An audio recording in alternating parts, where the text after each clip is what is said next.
పెద్ద ఎత్తున తరలి వచ్చినటువంటి నా రైతన్న సోదరులు, యువకులు, మహిళలు, చిన్నారులందరూ కూడా పేరు పేరున నమస్కారం తెలియజేస్తున్నారు.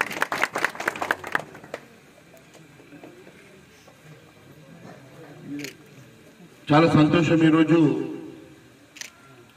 మహారాష్ట్రలో జరుగుతున్నటువంటి ఎన్నికల సందర్భంగా నన్ను ఇక్కడికి ఆహ్వానించి దీంట్లో పాల్గొనాలని చెప్పి కోరినందుకు ప్రత్యేకంగా ధన్యవాదాలు తెలియజేస్తా ఉన్నాను. హైదరాబాద్లో కొన్ని కార్యక్రమాల వల్ల నేను గత 3 రోజుల నుంచి హైదరాబాద్లో ఉంటే నాకు ఢిల్లీ నుంచి ఫోన్ వచ్చి అర్జెంటుగా మీరు కిన్వట్ నియోజకవర్గంకి వెళ్ళాలని ఆదేశాలు రాగానే మరి ఇక్కడికి నేను ఈరోజు పొద్దున్నే బయలుదేరి ఇక్కడ రావడం జరిగింది. ఈరోజు జరుగుతున్నటువంటి ఎన్నికల్లో మీకు ప్రత్యేకంగా నేను 2 అంశాలు మీకు తెలియజేయాలనుకుంటున్నాను. ఈ ఎన్నికలు ధర్మానికి అధర్మానికి జరుగుతున్నటువంటి ఎన్నికలు. ధర్మం పక్షాన్ని నిలబడాల్సినటువంటి మనము ఈరోజు ఒకటిగా ఉండి ధర్మాన్ని కాపాడాలి, దేశాన్ని కాపాడాల్సినటువంటి అవసరం మన మీద ఉంది. పూర్తిగా అవినీతిమయమైనటువంటి కాంగ్రెస్ పార్టీ, పూర్తిగా అవినీతిమయమైనటువంటి కాంగ్రెస్ పాలన మనం గతంలో చూసినాం. ఇప్పుడు మేము తెలంగాణలో చూస్తున్నాం. అన్ని తప్పుడు మాటలు, అబద్ధపు మాటలు, పుటకు మాటలు చెప్పి 420 హామీలు ఇచ్చింది మా కాడ. మేము గెలగానే ప్రతి మహిళకు 2500 రూపాయలు ఇస్తామని చెప్పి మోసం చేసి ఇప్పటికీ 11 నెలలైంది, ₹1 ఇవ్వాలి. రైతు బంధు గతంలో ఇచ్చేటువంటి రైతు బంధుని 11 నెలల్లో ₹1 కూడా రిలీజ్ చేయాలి.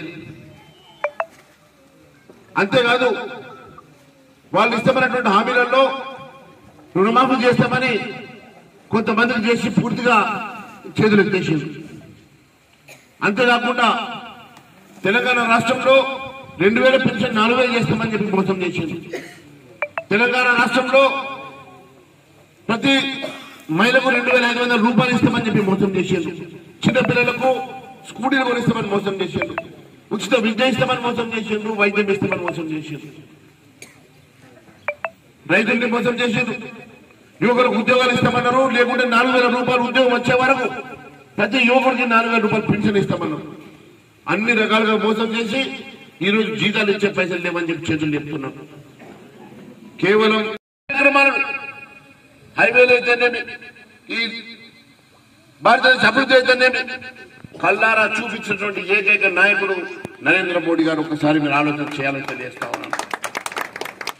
అంతేకాకుండా ఈ రాష్ట్రంలో మళ్ళీ రామరాజ్యం రావాలి, భారతీయ జనతా పార్టీ అధికారంలోకి రావాలి. అప్పుడే ప్రతి భారతీయుడు, ప్రతి హిందువు ఆనందంగా, సంతోషంగా, సంతోషంగా బతకగలుగుతారన్న సంగతి తెలియజేస్తా ఉన్నాం. ఎన్నో జిహాదులు చూస్తా ఉన్నాం. ఒకవైపు లవ్ జిహాద్ అని, ఇంకో జిహాద్ అని, ఇప్పుడు కొత్తగా ఓట్ల జిహాద్ వచ్చింది. మా ఓట్లు మాకే కావాలని వాళ్ళు వేసుకుంటున్నారు. మా ఓట్లు మాకు వస్తే కాంగ్రెస్ తో, ఎందుకంటే వాళ్ళ ఓట్లు వాళ్ళు వేసుకుంటే రాజ్యంలోకి రారని కాంగ్రెస్ పార్టీతో జత కలిసి వాళ్ళంతా ఒకటై, కాంగ్రెస్ వాళ్ళంతా కలిసి ఈ రోజు మళ్లీ విచ్ఛిన్నకర శక్తులంతా ఒకటైపోయేసి రాజ్యం కోసం తహతాలాడుతున్నారు. నేను అడుగుతా ఉన్నాను, బీసీ కులగణన అని చెప్పేసి అడిగినటువంటి రాహుల్ గాంధీ గారు మొన్న వచ్చిండు హైదరాబాద్ కి. బీసీ అంబాసిడర్ అట, బీసీలకు న్యాయం చేస్తా అన్నాడు. 70 సంవత్సరాల అధికారం ఉన్నప్పుడు నువ్వు బీసీలకు ఏం న్యాయం చేసావు అడుగుతున్నా. 70 సంవత్సరాల అధికారం ఉన్నప్పుడు నీకు గుర్తురాని బీసీ కులగణన ఈ రోజు ఎందుకు గుర్తొచ్చిందని అడుగుతా ఉన్నా. మొదలు మీరే కులమో నువ్వు చెప్పాల్సిన అవసరం ఉందని తెలియజేస్తా ఉన్నా. ఫిరోజ్ జహాంగీర్ కి పుట్టినటువంటి రాజీవ్ గాంధీ ఎట్లా గాంధీగా మారిండు. ఫిరోజ్ జహాంగీర్ కొడుకు రాజీవ్ జహాంగీర్ కావాలా, రాజీవ్ జహాంగీర్ కొడుకు రాహుల్ జహాంగీర్ కావాలా, కానీ గాంధీ ఎట్లా అవతారం ఎత్తిండో ఈ దేశానికి ముందు చెప్పాలని చెప్పి చేస్తా ఉన్నాను.